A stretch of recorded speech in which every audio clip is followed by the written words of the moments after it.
saya Despira Sahnas bisa kembali menyapa kamu di OBS, obrolan bersama Sita Nala. Kemarin tanggal 5 Mei diperingati sebagai Hari Asma Sedunia. Dan tentunya di episode kali ini kita akan membahas seputar penyakit asma bersama narasumber kita kali ini Dr. Anita Masniari Pulungan. Salah satu dokter spesialis paru yang ada di RSUP Dr. Sita Nala Tangerang. Langsung kita sapa. Halo dokter, Halo, apa kabar dok? baik, alhamdulillah sehat. Alhamdulillah sehat ya dok. Iya, alhamdulillah. Boleh sedikit memperkenalkan diri dulu dok untuk sahabat OBS yang ada di rumah? Baik, ya. Hmm? Halo sahabat OBS, assalamualaikum. Saya Dr. Anita Masniari Pulungan. Saya salah satu spesialis paru di Rumah Sakit Sitanala. Oke, ini kan kita berbicara seputar penyakit asma ya dok ya. Kalau saya mah orang awam bilangnya penyakit bengek gitu dok. Sebenarnya apa sih dok penyakit asma itu? Iya, penyakit asma atau yang dia kenal dengan istilahnya bengek gitu ya Mm-mm. untuk orang awam adalah penyakit saluran napas kronik yang ditandai dengan gejala pernapasan yang bervariasi baik intensitas maupun waktunya. Gejalanya dapat seperti batuk atau sesak, atau dada terasa berat, atau sesak mengeluarkan bunyi atau ngik-ngik Oh orang dia emang bilang. ada suaranya ya dok Ada ya? suaranya, Oh jadi ada dia bisa suaranya. merasakan mengeluarkan bunyi seperti ngik-ngik, seperti itu. Oh, makanya orang bilangnya bengek ya dok ya. Iya, nah Heeh. penyakit asma ini Mm-mm. dia disebabkan oleh, terjadi peradangan yang kronik di saluran pernapasan, sehingga saluran napasnya menyempit, sehingga mengeluarkan bunyi mengik, seperti itu. Tanda dari awal gejalanya itu apa sih, Dok? Tanda dari ciri-ciri kalau kita terkena penyakit asma itu sendiri, Dok? Iya, jadi gejalanya, Mhm. tadi batuk, bisa batuk, batuk-batuk atau, sesak atau dada terasa berat atau, napas berbunyi mengi dan namun, dia ada khas ya, karakteristik untuk asma yang pertama, eee, variabilitas. Jadi dia bervariasi derajat sesaknya.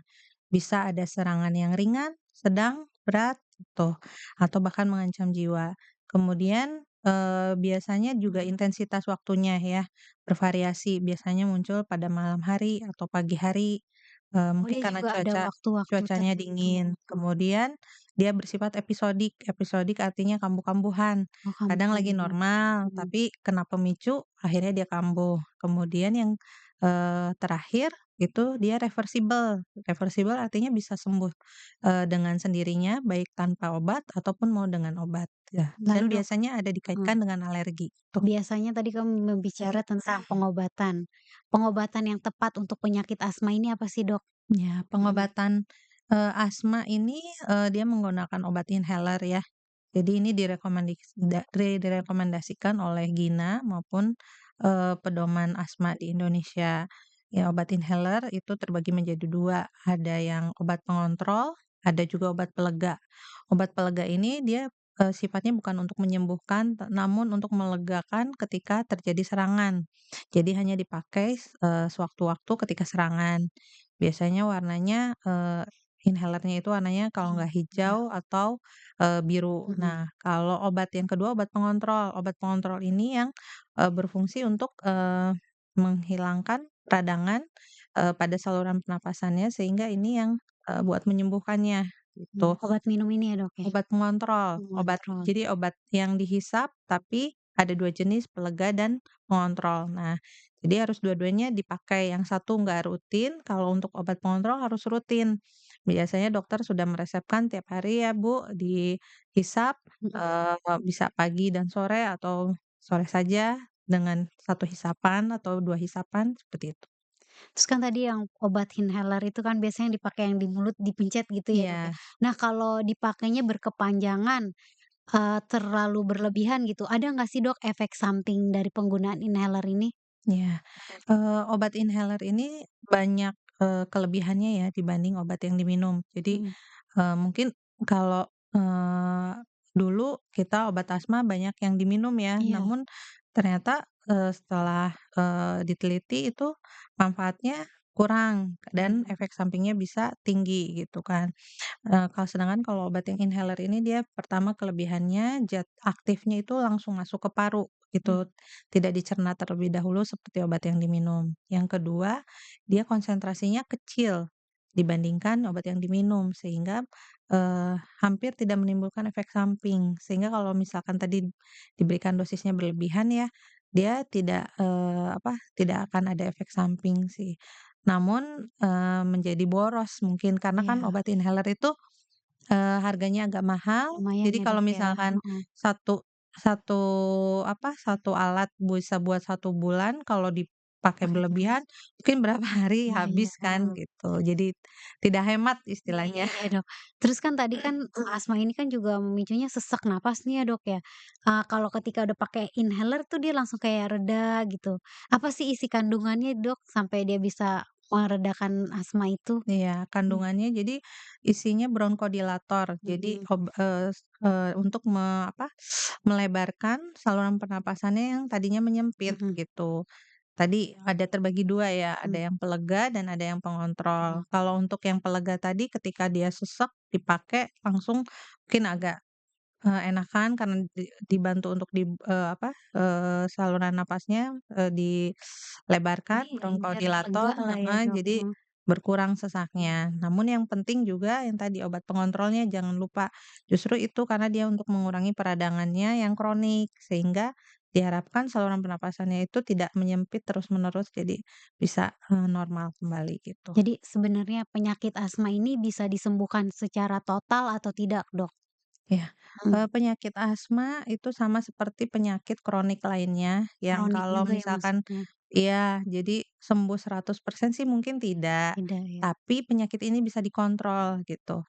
Kalau dikontrol, pasien bisa, beraktivitas dengan normal sama seperti, manusia Yang tidak lainnya gitu. terkena asma gitu ya, Dok? Iya, seperti yang Heeh, lainnya. Jadi tidak, mengurangi kualitas hidupnya apabila ya itu kalau terkontrol kan dia tidak bergejala, tidak tidak ada serangan gitu. Jadi yang penting itu hindari pencetusnya, kemudian dipakai obat pengontrolnya, yang hisap obat pengontrolnya. terus faktor-faktor apa aja sih, Dok, yang memicu gejala terjadinya penyakit asma ini, Dok? Ya, penyakit asma untuk pemicunya itu bervariasi ya, Mhm, tergantung, penderita masing-masing itu beda-beda. Untuk yang ada yang dia alergi, misalkan alergi bulu kucing, atau misalkan ada alergi makanan, atau ada alergi, debu, Dok, debu. debu, itu dia langsung, sesak, langsung batuk, kayak gitu. Atau pemicu yang lain bisa stres berlebihan, aktivitas fisik yang berlebihan, yang sehingga dia langsung memicu gejala asma. Kemudian polusi udara di kota-kota besar ya, sekarang kan banyak polusi ya, jadi makanya Harus harus pakai masker ya, iya, Dok, pakai ya? Heeh. masker. Kemudian infeksi saluran pernapasan, baik itu dari penyebabnya bakteri, virus, terus kemudian Faktor keturunan gitu, Dok, ada nggak? nah, kalau untuk Mhm, penyebabnya ya, kalau mhm. yang tadi pemicu Iya atau pemicu, heeh, pencetus heeh. Kalau untuk penyebabnya memang, sebagian besar itu adalah karena ada faktor genetik gitu. oke Jadi, oke. diturunkan misalkan dari, orang tuanya Mhm, atau kakek neneknya di keluarganya itu ada yang riwayat asma atau memiliki riwayat alergi. Misalkan alergi apapun, misalkan sering bersin-bersin, mhm. sering pilek gitu kalau cuaca Iya dingin, iya iya, kayak gitu. Dok. Itu bisa saja nanti, pada anaknya terjadi asma. Tadi dari batuk, pilek juga ya, Dok, ya? Iya, batuk, Terus pilek itu juga bisa memicu. heeh, berbicara kemarin kan kita sempat pandemi tuh ya, Dok, ya, Iya, Covid. Covid. Kita aja yang normal aja kena Covid sesek ya, Dok, ya. Iya Apalagi yang penyakit penderita asma itu gimana tuh, Dok, caranya? iya, jadi Mhm. penderita asma yang kena Covid memang, perlu perhatian khusus ya, Iya, karena karena ini kan pernapasan juga ya, Dok, iya, ya? jadi yang Mhm, terpenting adalah untuk asmanya itu obat pengontrolnya itu tetap dipakai rutin, mhm, supaya gejala asmanya terkontrol, tidak tidak terjadi gejala dan serangan. mhm, Nah, untuk Covid-nya juga harus, mendapatkan pengobatan yang lengkap, mhm. supaya tidak menimbulkan gejala sisa atau istilahnya long Covid, Long gitu. Covid, iya Iya, bener jadi tuh. dua-duanya harus diobatin berbarengan, Iya, jangan ada yang istilahnya tidak diobatin ya, mhm. supaya gejala sesaknya itu tidak hebat atau tidak, berat gitu. Tadi juga dokter bilang penderita asma ini kegiatan fisiknya tidak terlalu banyak ya, Dok, ya, tidak boleh terlalu padat gitu mungkin maksudnya. Mungkin yang tadi pemicu salah Iya, satunya aktivitas fisik yang berlebihan iya, aktivitas. berlebihan Nah, gitu. kalau itu boleh nggak sih penderita asma itu melakukan olahraga gitu, Dok? Dan Oh. olahraga apa sih yang cocok buat penderita asma ini? Oh, Mhm, justru pada penderita asma ini justru sangat baik untuk berolahraga, olahraga, heeh, karena dia meningkatkan, kebugaran fisiknya, mhm, kebugaran, kemudian untuk, meningkatkan fungsi paru dengan melatih otot-otot pernafasannya, gitu. Jadi ada namun memang tidak semua olahraga ya, yang iya cocok benar. itu di antaranya, bersepeda, kemudian berenang Berenang itu bagus tuh, Dok, untuk melatih pernapasan ya, Dok, melatih ya? otot-otot Mhm, pernapasannya, kemudian, yang terakhir ada senam asma. ada senam Iya asma. mungkin, untuk orang umum tidak terlalu, Terus dikenal iya, ya maksudnya istilah senam senam asma itu asma. kayak terapi juga atau pengobatannya juga ya, Dok, ya? Jadi sebenarnya tidak sih, Heeh, sebenarnya olahraga yang bisa rutin dilakukan oleh penderita asma. Kalau, bisa ada yang seminggu sekali gitu ya, dia senam asma di situ, gerakan-gerakannya itu memang, difokuskan untuk meningkatkan, meningkatkan otot-otot pernapasannya saluran gitu. pernapasannya ya, Dok, Iya. ya, heeh. Terus ada nggak sih nih tips dari dokter untuk penderita asma agar tetap, melakukan kegiatan sehari-harinya dengan baik gitu, Dok? Iya, yang Mhm, pertama, hindari pencetusnya. Jadi, untuk penderita asma harus tahu, kira-kira apa nih yang pencetus yang bisa membuat gejalanya, kambuh kambuh ya, gitu, Dok, ya? sesaknya kambuh, Heeh, itu apa. Itu hindari pencetus, kemudian hindari polusi udara, hindari rokok ya, tidak rokok ya boleh tuh, tidak boleh rokok benar merokok, benar, dan kalaupun misalkan, tidak merokok pun tetap harus menghindari asap rokok ya. iya, Jadi hindari rokok aktif ataupun pasif.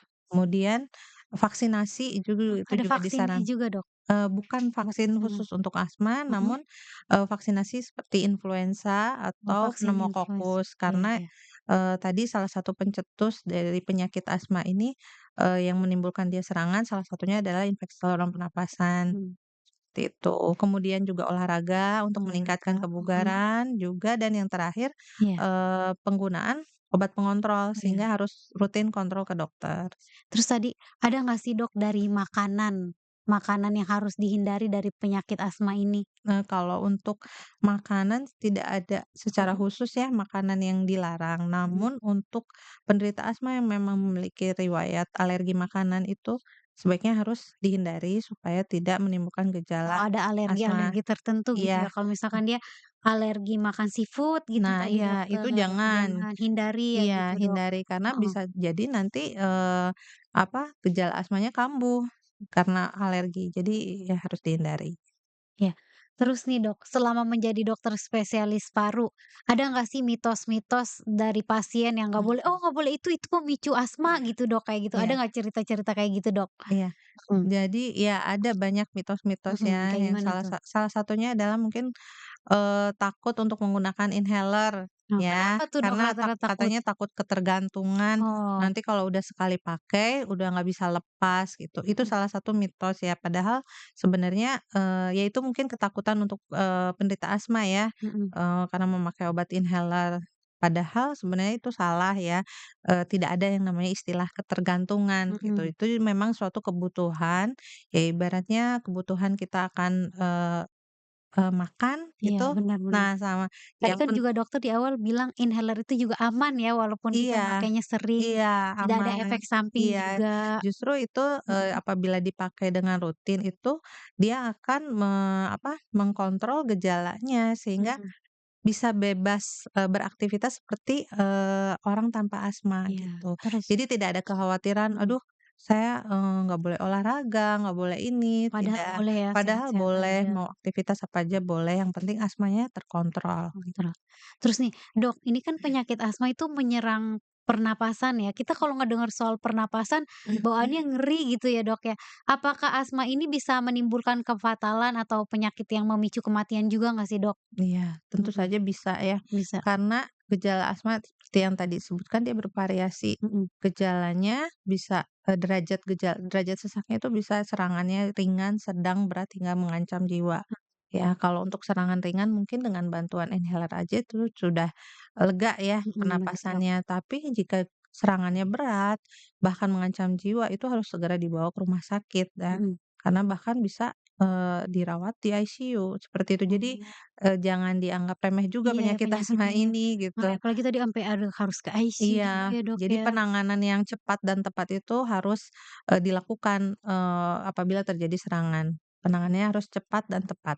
Terus penanganan apa sih, Dok, kira-kira kalau ada ngelihat orang tuh kena asma gitu, harusnya diapain dulu gitu, Dok? Pertolongan pertamanya gitu, Pertolongan Dok, heeh. pertama, iya.